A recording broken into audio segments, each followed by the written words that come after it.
Hey, everyone. Joining me today in the mansion is John Cameron Mitchell, Obie Award-winning writer, director, and star, Hedwig and the Angry Inch, director and writer of Shortbus, and creator of a new project that's not a film. It's a podcast. Films are dead. Anthem Homunculus. What is it? It is a alternative autobiography, meaning it's somewhat about my life, but it's a fake version of my life. And it's alt. It's alt, which, is now can be right wing too. Alt is used by everybody. And it is a audio, I think of it as like an audio cinema. It's an audio TV show in terms of its density. Like a lot of narrative podcasts, tend to be two people in a room or one person speaking, like Night Vale or Homecoming or comedy. But we wanted to bring what we learned in film and cinema and theater into the audio form, kind of in the way it happened in the 30s, where there was ongoing radio serials, stories that continued, but something perhaps denser. So it's kind of like Hedwig, but on just to be listened to. 40 actors, 40 pieces of music. 40 actors? Yeah. There's like a ton of actors and about 5.5 hours of story. Because I listened to the first 4 or 5 episodes, and it's fantastic. And it does have this feel of, I don't know where it's going, but so far it's had this feel of, monster of the week, except the monster is someone from the protagonist's past. Yeah. Yeah, the character has a brain tumor. Luckily, I don't, knock wood, but we've all dealt or seen this strange situation where people are crowdfunding their health care in our rich country.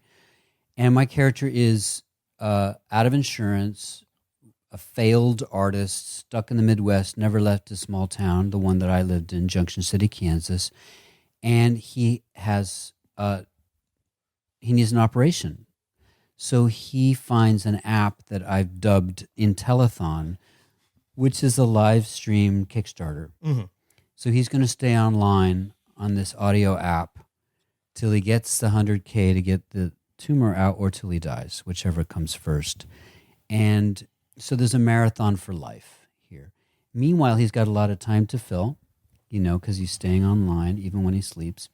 So he's telling his life story through stories, monologues, songs, and then we break the fourth wall in a way and we go into flashbacks and hallucinations, which is where the monster of the week comes in, because the tumor in this part of the brain, which is weirdly responsible for this area, responsible for empathy and poetry, is giving him hallucinations of the afterlife, and he's seeing people who have died, who have affected his life, and he's working some shit out with them.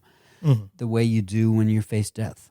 You start out, each episode, or at least the ones I've listened to so far, they start out in the present, then we go to the past. He recalls something from his past, and then he recalls something from the future, which for him, since he has brain cancer, is death. It's a fantasy of the past. That's right. You've got past, present, and future happening all the time, and memory is very much a part of it. His mom has Alzheimer's, as my mom does. There's a lot of stuff that is autobiographical and a lot that isn't. As the episodes go on, we break out of that routine of the present and the past and start to go places that, there's an ayahuasca scene in episode 5 and 6. There's new characters developing. And what's been great about it is we have these incredible collaborators like Glenn Close and Laurie Anderson, Patti LuPone, Marion Cotillard, Dennis O'Hare, who are friends that can do an entire season in 3 days. That's the joy of the podcast, right? You can condense a lot of work into a short period of time because you don't have to shave. Yeah.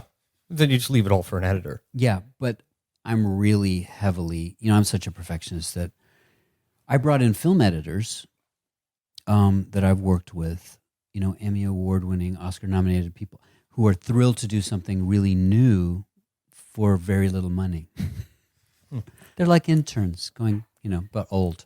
So Anthem's very autobiographical, which is interesting to me because most of your prior work is not autobiographical. Like Hedwig isn't autobiographical. You're not Hedwig. I wasn't. You were John. I was John, but it was emotionally autobiographical. Sure. So the feelings and the settings were from my life. My dad was a general in the army, lived all over the world, Germany, Britain, and here. And so I was inspired by living in Germany and going to Squeeze Box, the rock and roll drag bar, and watching these incredible trans performers and drag performers. So in some ways it was. But in this case, I'm really using aspects of my life. My mom, who was an artist from Scotland, my dad, who was a general, my brother, who passed away, my aunt, who was a nun, my boyfriend, who is, the character of Gyro is based on. So I realized I at this point in my life, people had asked if I wanted to write about my life, and I was like, I could either be alone and write my autobiography, or I could make this fantastical autobiography, which is more fun. Oh, absolutely. So the lattice work of this, the structure of it is about live streaming, right? And Live streaming a telethon, yeah, about surviving through an app. It's about online. Yeah. And you tackle the subject with a level of specificity that I rarely see from people my own age who are digital natives and who, Grew up in it. Yeah, who molded by it and who even write, bullshit books about it. You're not in a queer punk club in the meatpacking district anymore. You're in my fucking house. Yeah. This is about someone begging for money on the internet, which is the principle of our show.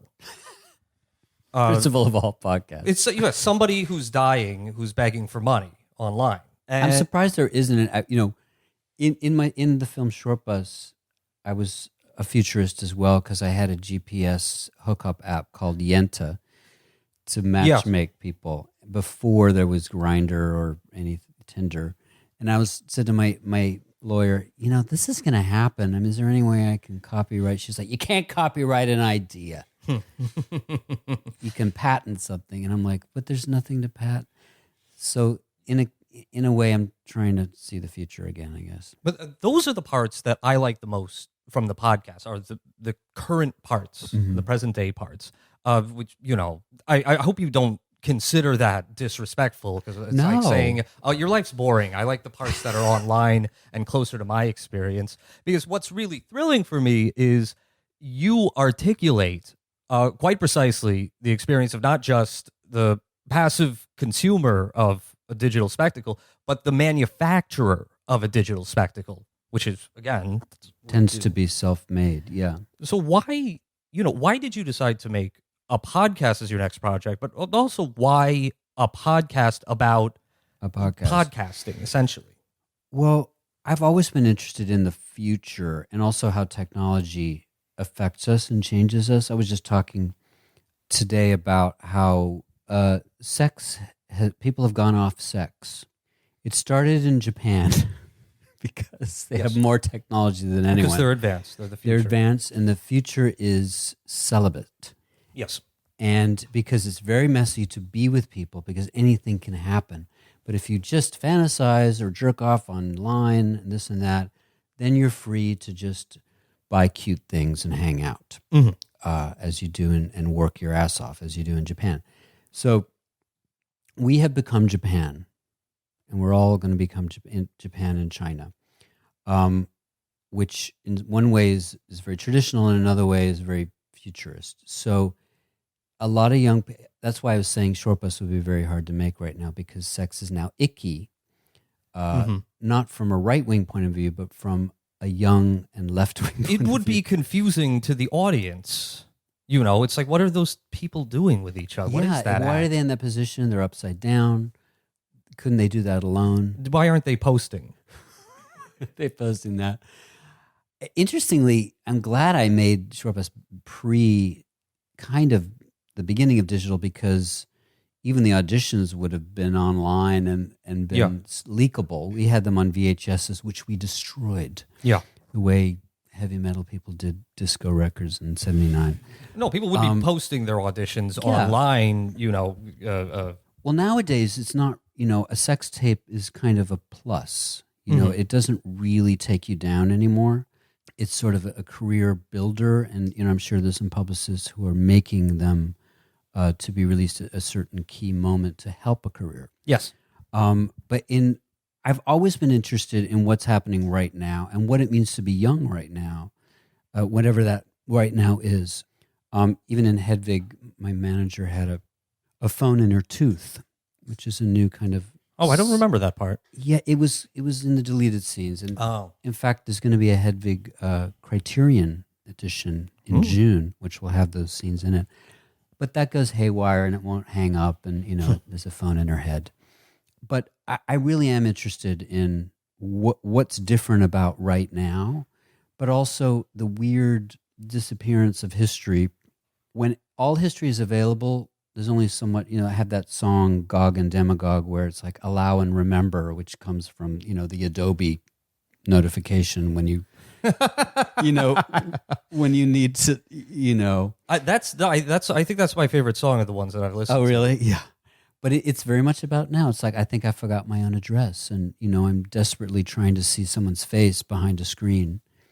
But at the same time, I did make a podcast because this story, which doesn't fit into any genre, the way Hedwig didn't either, was rejected by all the TV networks. So First Look, a company which makes podcasts like Missing Richard Simmons, said, why not make it as a podcast? And my friend who does one called Orbiting Human Circus that I'm a voice on, Julian Koster, who was a member of Nutrimilk Hotel, inspired me and many other friends to make their fictional podcast now. That song, Allow and Remember, it begins with Kian, the protagonist, who, it should be explained to our listeners here, he's not only live streaming, he has a tiny in-studio audience of his young neighbors. The young layabouts in the trailer park. And, he calls them the kids. It's very like Buddy Dean show, Yeah. And he leads them in this call and response where they say, we fetishize the past and over-curate the present because, what's that, kids? We've been cheated out of a future. And there's a kind of fatalism throughout the show. The protagonist is literally dying. You say, John's telling me that, I'm interested in the future, but it seems throughout that we don't have a future. We're interested in the end. Right. Which, that's kind of, how we feel about things on this. That's the strange thing about being young now is that there's an understanding or an assumption that it's downhill. Yes. From now on, as opposed to that thing. We intuit that. People my age intuit that, and it's all over the. We don't have to have a dying man tell us that, right? But I don't know if dying people think of that. Think of themselves as part of the future, in their death. Yeah, that's what's really different about now. You could say that in some ways things are better in the world than they've ever been in terms of poverty, in terms of certain rights and certain economics. The way we get the information emphasizes the negative because people respond to the negative, but also there's a kind of panic that has arisen because of the internet that has made people only want to read the news that they want to hear and to believe the conspiracy theories they want to believe. So everyone has become a dangerous shut-in Ted Kaczynski, with their conspiracy theories, right, left, whatever. Which is a strange dystopian point of view. So all children's literature is now dystopia, right? It's all Harry Potter's gone. It's all Hunger Games and how are you going to survive the deluge? And there's an understanding young people have that, and again, I want to say assumption as opposed to understanding because I still have hope that we're fucked. And how are we going to go down? How are we going to gracefully die? Which is what one of the characters in later episodes has a song about. And I don't think it's particularly useful, but it's a reality. And I do want this piece to be a bit of a, not a reinforcement of that. But as you'll see, as you'll hear, I really want there to be alternatives as opposed to a lot of young people walking around like pre-zombies. Mm-hmm. And I'm not saying that I'm not that old guy who's like young people are, No, shit. not at all. In fact, I feel a lot of energy, and I hang out with a lot of young people because I don't want to get set in my ways. But my young people tend to be Generation X. And Kian's not dying with dignity, or at least not initially. He's in this position, well, I failed in all of my ambitions, so fuck it, I'm going to do the gaudiest thing I can imagine, which is just live stream my life and my decline while begging for money. Yeah, and hoping my death will go viral. And it at least to the in the episodes that I've listened to, he seems to be going viral. He seems to be getting some improbable success, in no small part because he is this Diogenes. He's telling us these uncomfortable truths about the digital age. And he's prepared a show. He's taken the time. I mean, he has a lot of time, but he's written songs for it. He's written stories for it. The things that derail him are these hallucinations, which are extrapolations of his story too. That our dreams, we're all geniuses when we dream, right? That's what Emile Cioran said. The butcher is the poet's equal in Dream Place. We're all brilliant when we're dreaming. So his losing control of his narrative, which happens in the hallucination, in effect happens because of the tumor. The tumor is giving him these hallucinations. Yes. And in fact, the tumor becomes a character, which you're not sure if it's real because he's, seems to be going mad, and brain tumors do things like that. But there's also a sense of the thing that is killing you becomes your ruler. And in fact, the first song is anthropomorphizing his tumor. It's like, if my tumor could sing, it might sing something like this, and says, as a lover, I'm unsurpassed, but I come first and you go last. And this breakdown is also being live streamed. This is he's having these heated gaming moments. Yeah, and he's actually good at it. He ran from reality back in the 80s. He sneaked out of his small town to go, try to be William Burroughs' butt boy, and methadone mule. I was going to ask you about that. Did you meet William Burroughs? No, but here's an interesting story. As I was writing this, I went back to Junction City, Kansas for my first high school reunion, 35th, which six members arrived out of the 15 that graduated. And two of them were ex-girlfriends, and we just bonded, and I was thinking about it, and they're both in the piece, adapted in the piece. But on my way there, I knocked on William Burroughs' door. 40 minutes away from my house was Lawrence, Kansas, which was the liberal house on the prairie. Mm-hmm. There was nothing else for 1,000 miles. And as a kid, as a budding queer punker, Burroughs was like the nearest cool thing. So I knocked, of course he's passed, but I knocked on the door, and a cranky old guy said, "What?" As if, once a month someone would do this. And I said, "I'm writing a musical that may take place on this porch." He's like, "Oh, that's a new one." What? Give me your number. I'm busy. And then I stuck around, and he called and said, "All right, I Googled you, and you seem like you're legit." And everyone who lives in William Burroughs' house talks like William Burroughs. So I went over, and he's like, "Here's the bathroom, and there's a bullet hole that he shot, through the ceiling from the bath." Is he just some guy who bought a house? No, he is a caretaker, and he was an awesome guy. He used to be tour manager for Patti Smith, and a restaurateur, and he came to Lawrence to retire. And James Grauerholtz, who was Burroughs' partner and, manager in a way, he introduced me to. And then James, who was, I always remember his pictures because he was so cute. And James said, "Why don't you come and write your first draft at the house?" So me and my composer, Brian Weller, I was out in the garden writing the script, and he was in the living room doing demos for music. So we wrote our first draft for this at Burroughs' house, and he approved, what I wrote, the scenes. I don't know if you got to those scenes with Burroughs. Yes, I just listened to those. Yeah, I think that was the last one I listened to. And Ben Foster, movie star, plays him. He's actually working on a film about him. So it was kind of, awesome that way.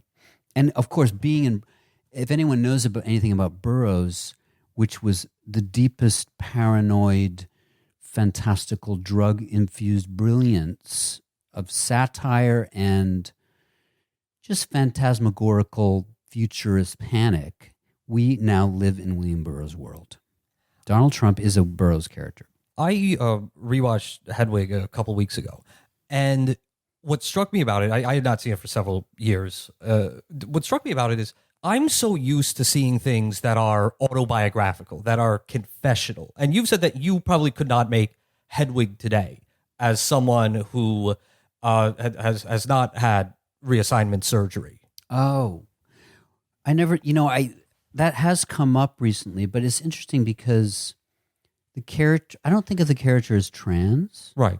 Because this was a boy who was comfortable in his gender, and it was only his boyfriend who kind of and mom who coerced him into getting a gender reassignment officially through the East German government, which required that for him to escape and get married. So he's also coerced by the physical border. Yeah, I mean, coerced in some ways by the patriarchy, deciding that there has to be a certain way. So, which is the opposite of the trans experience, which tends to be one of volition and choice. So I think of the character as kind of, mutilated by society and family and love. And the true transformation happens after the actual unsuccessful gender reassignment and involuntary one, when she sees a wig, sees a guitar, and creates Hedwig, yes, the persona which saves him/her because it's self-creation. I'm sorry, I got that mixed up. You said you couldn't make Shortbus today, and Shortbus is the one. Hedwig, I don't think I could make as a feature, though. I think if you were not a known quantity, and someone like you showed up today, and did something like that, people would revolt against it. Maybe. I mean, I think some people would. I'm still a man of the theater, and I believe that role playing and fiction are necessary. Mm. And I don't think that just gay men need to play gay men and just women. But I also understand that it's absurd if I want to play a Japanese character. It's like there's so many people that could play it. I think of Hedwig as a mask. So I like trans people have played it, males, female, all ages, all ethnicity, all everything. To me, it is mask, and drag is mask. Someone could also legislate that there be no drag because you're appropriating femininity if you're a man in drag and you're parodying it. That's a logical thing. I don't agree with it, but you could say that. We have enough women. Why do we need men playing women? As a side note, I think you could play a Japanese person. I think you could do like Breakfast at Tiffany's. There is a scene in Anthem where Kian, I believe this is his student film. Yes, and with his professor, he has these gripes against a liberal film professor. Yeah, and there's a parody of the professor within this. Who says, all art has to be autobiographical now or else it's appropriation. Right. And you've gone from doing Hedwig, which again is not you, to doing something which is but is so flavorful and so honest and so touching that my brain is programmed to think like, oh, this is autobiographical, this all happened to him. But now you've actually gone and done something that's firmly autobiographical. And do you perceive any kind of pressures that as Kian might chafe against identity politics and art, that I have to do something autobiographical because like that's safe now? I think that is the pressure, and to me it's limiting. I growing up queer and in the military world, I chafed against authority, and what I was supposed to do. I was supposed to be married, I was supposed to be straight, I'm supposed to be in the Army. Men are better than women. We're taught all these things that I chafed against, and those are comments of authority figures. So I still chafe when I'm told I can't do this, I can't do that, when my intentions are pure and trying to find truth. I agree, having been grown up gay in the business, it is annoying when a lot of, straight movie stars would play gay or ethnic, or whatever it was that there were plenty of other actors that could do, but it was more of an economic decision that stars can do whatever they want, and everyone else just gets the crumbs. I grew up with that. So I understand that completely. At the same time, I believe, one of my lines is studies say that people who read fiction have more empathy than people who read the news. I read that on HuffPo, and it really moved me. It's also true that we have to put ourselves in other points of view through fiction to be able to feel empathy. And a lot of the cultural rules that are coming up, I think, can squash empathy a bit in the rush to be offended. And God knows there's grievances plenty that need to be addressed, but you also can put yourself in a box. And while Steve Bannon laughs, we slash our allies to pieces. No one's going to be pure enough to be the Democratic candidate. You're not black enough. You're not this enough. You're too white. You're gay. You don't act gay. Nobody's Zoe Leonard's idea of a candidate. Yeah, everyone is authentic. You can have bad intentions. You can have exploitation for sure. You can have misuse of power. But when that's all you're seeking, you start to end up getting a lot of, weirdly, going back to Japan. I was sitting with a kid in Lawrence who is a very sweet kid who is marinating in a PC culture, so looking very hard to not offend. In a way, that's the main goal, is to not offend as opposed to explore. It's like, how can I not offend? I'm being trained to not offend for 4 years in college, as opposed to, I like offending people that I disagree with. Personally, not to insult. You Hedwig triggered the right.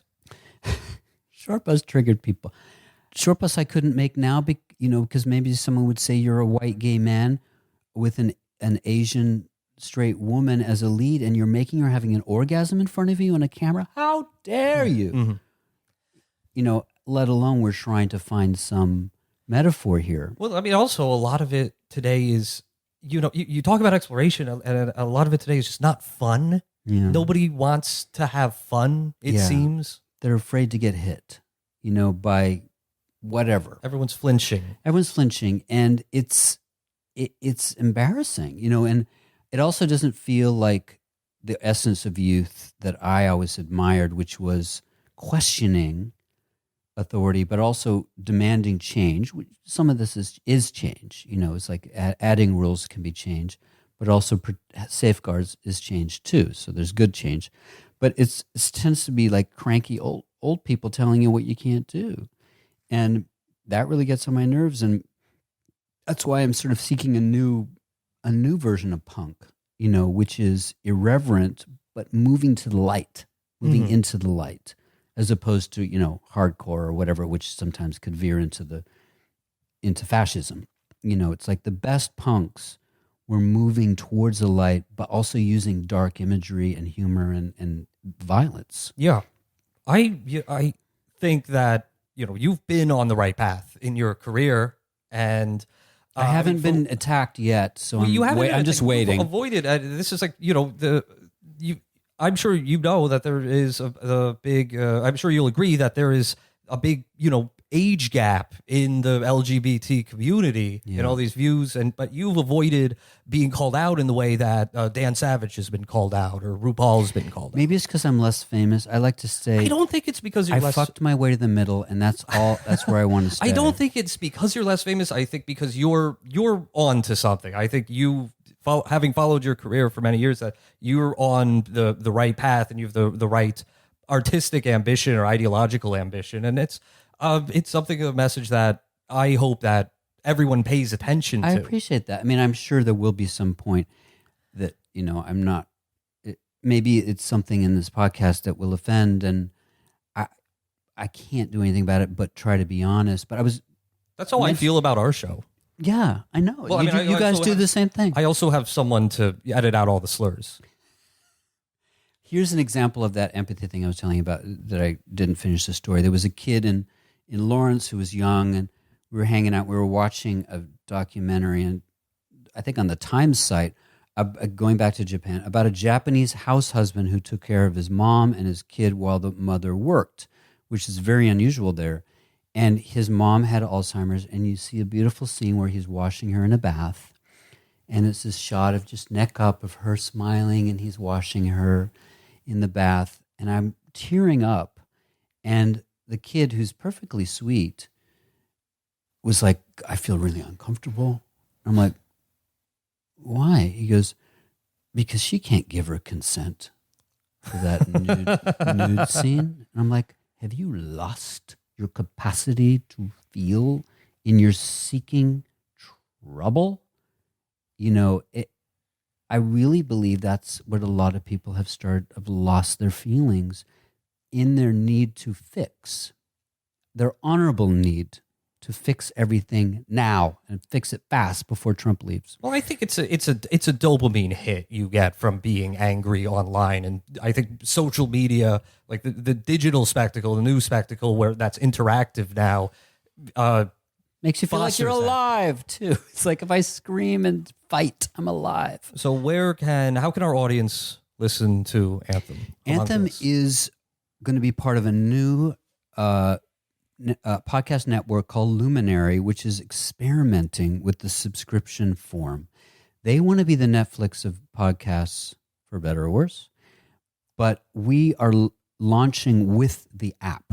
So April 23rd, Luminary will have an app available everywhere. The first episode is free.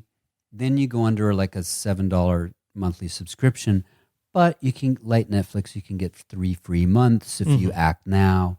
There's a special sweepstakes raffle thing where if you enter, you can come backstage with me at a Hedwig show or be interviewed by Lena Dunham or talk to Conan O'Brien. So there's that as a special thing. But they're trying to get podcasts. They have about 40 original ones, and they're great people. They're really good people. I can smell a good person at this age.